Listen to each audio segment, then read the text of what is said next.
O tópico de hoje a ser abordado será a gestão de produto e processos. Vamos inicialmente conceituar a questão do produto, que é qualquer coisa que possa ser oferecida ao mercado, e o objetivo principal é satisfazer um desejo ou uma necessidade. Esse produto visa sempre a buscar demanda, ou seja, ser adquirido para uso ou consumo. Mas o produto, ele sempre está ligado à satisfação de desejo ou necessidade. Então, isso é uma premissa importante.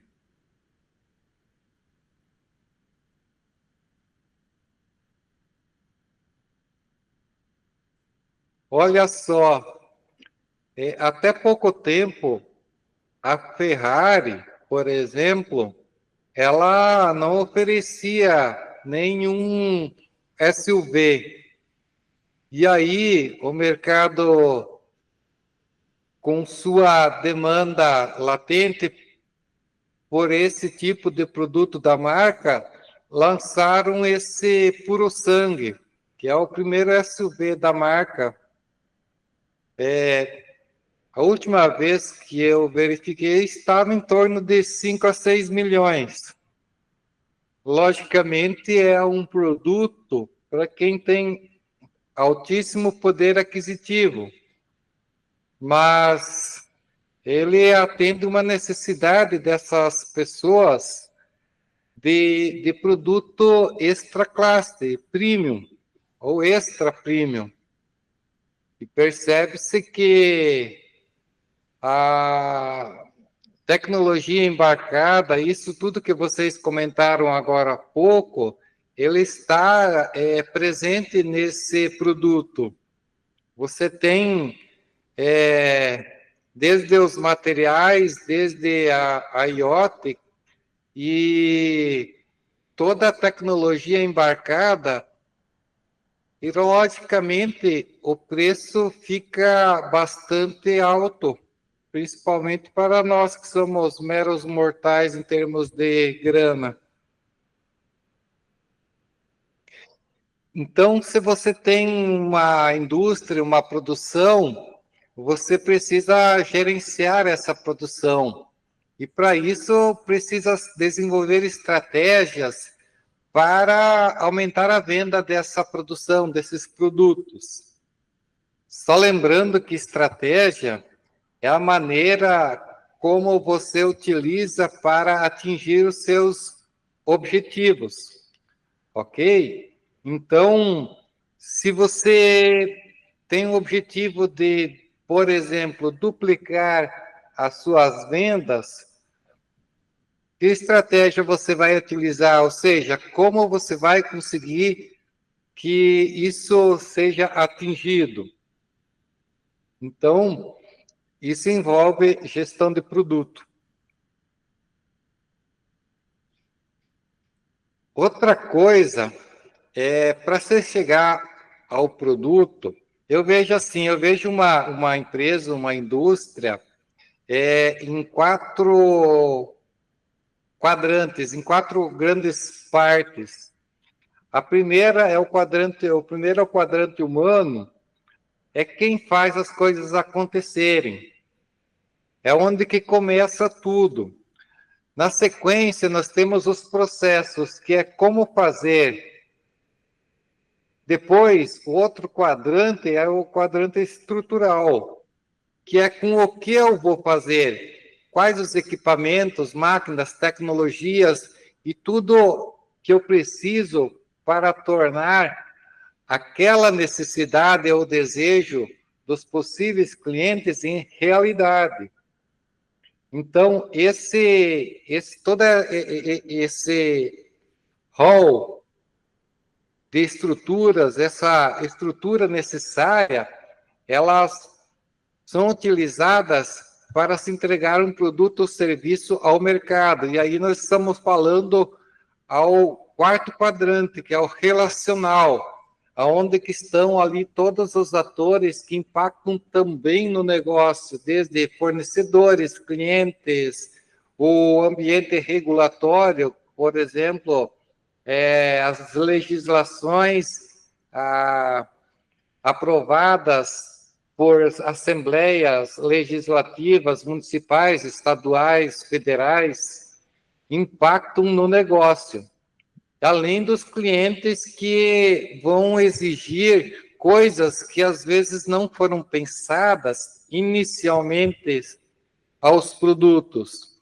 Isso novamente vai voltar numa espiral em retorno para a indústria, exigindo estrutura necessária, processos adequados e gente habilitada para fazê-lo.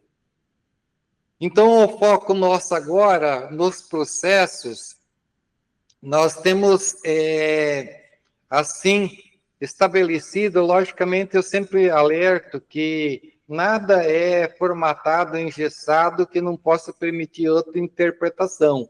Mas, assim, nós separamos 3 tipos de processos principais. Do tipo contínuo, intermitente e produção por projetos. Vamos dar uma olhada na sequência, cada um deles e as suas especificidades.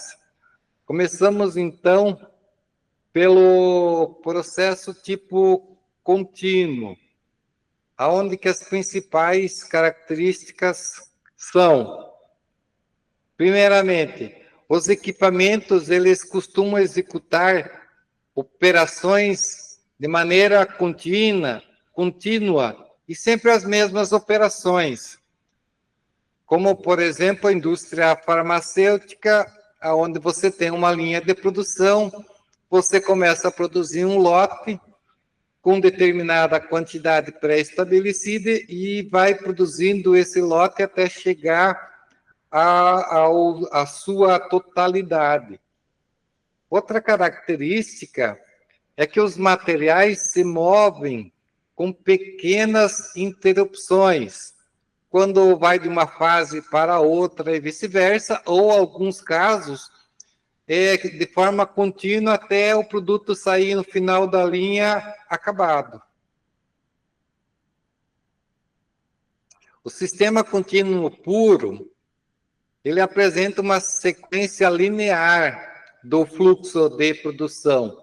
Os produtos também são padronizados. Aí, a indústria farmacêutica, ela se encaixa bem.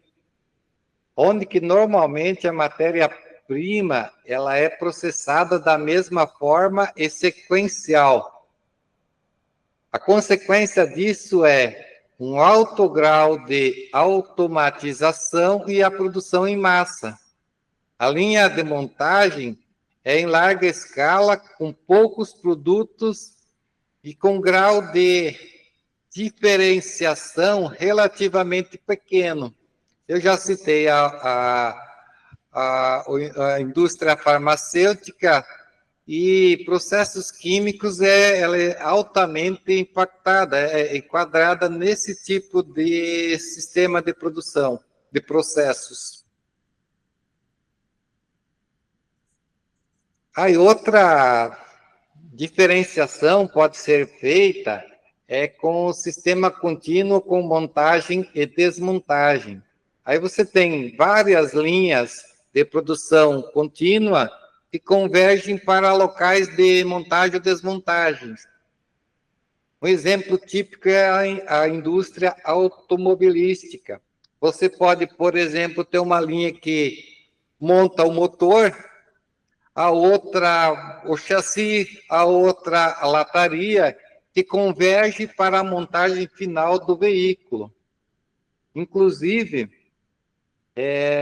não sei se vocês já perceberam, mas a indústria automotiva, ela é chamada de montadora. Por que seria isso?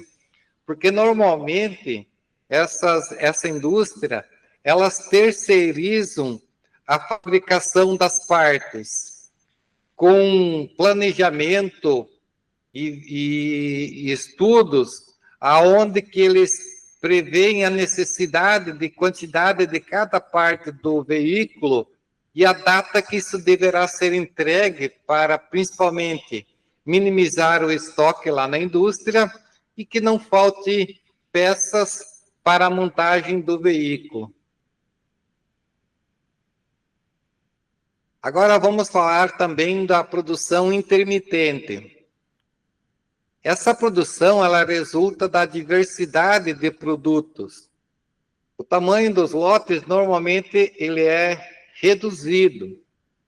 E normalmente ocorre variações frequentes nos equipamentos e no trabalho. A produção também, normalmente, é por lote ou ciclos. A fabricação por encomenda é outra característica desse tipo de processo de produção. Ela é baseada na venda. A indústria automotiva, normalmente, ela trabalha por lotes e ela trabalha com previsão de demanda e por pedido das concessionárias. Aí eles já planejam a produção de períodos subsequentes para tentar minimizar o estoque de veículos acabados. Muitas vezes nós vimos já na televisão as montadoras com estoque alto de veículo lá no pátio e tudo mais. Isso ocorre principalmente por falha na previsão de demanda. Ou seja, a indústria previa uma venda muito maior do que aconteceu. E aí vai ter encalhe de produtos, por consequência, um aumento de estoque que é altamente indesejável. Então, olha só um processo.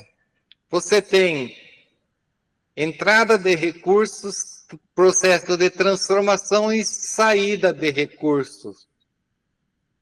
Na entrada, você tem todos os insumos necessários para a produção a serem transformados. Vão lá materiais, informação, o fornecimento de matéria-prima, tudo mais, as instalações, o pessoal necessário, todos os recursos necessários para transformar, que é a parte central ali, que é realizar a transformação disso tudo num produto. Que aí você já tem a saída desse produto, que visa o quê? Lembra que nós comentamos lá no começo? Atender um desejo ou necessidade de alguém. Essa é a razão de tudo.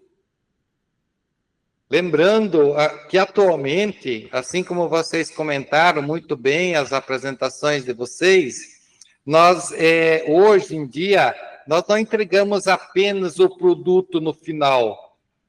Nós agregamos serviços aos consumidores, porque se ele está comprando algo, aquele produto não é o objetivo em si. O objetivo desse consumidor é atender um desejo ou necessidade. Então, a indústria, ela tem que ir além de entregar o produto.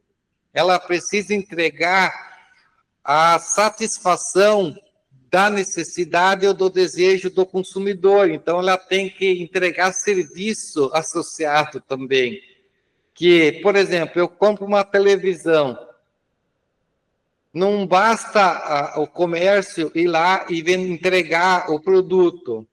Quem faz isso está defasado. Ele tem que identificar qual é a real necessidade de produto, que tipo de produto, tamanho da tela, qualidade da tela, e principalmente o ambiente em que essa televisão será colocada, a distância que a pessoa que vai sentar em frente a essa TV vai ficar para definir o tamanho da tela, a qualidade, o tipo de áudio e tudo mais. Ou seja, além do produto, ele entrega a realização da satisfação que o consumidor busca atender ou da sua necessidade que ele busca suprir.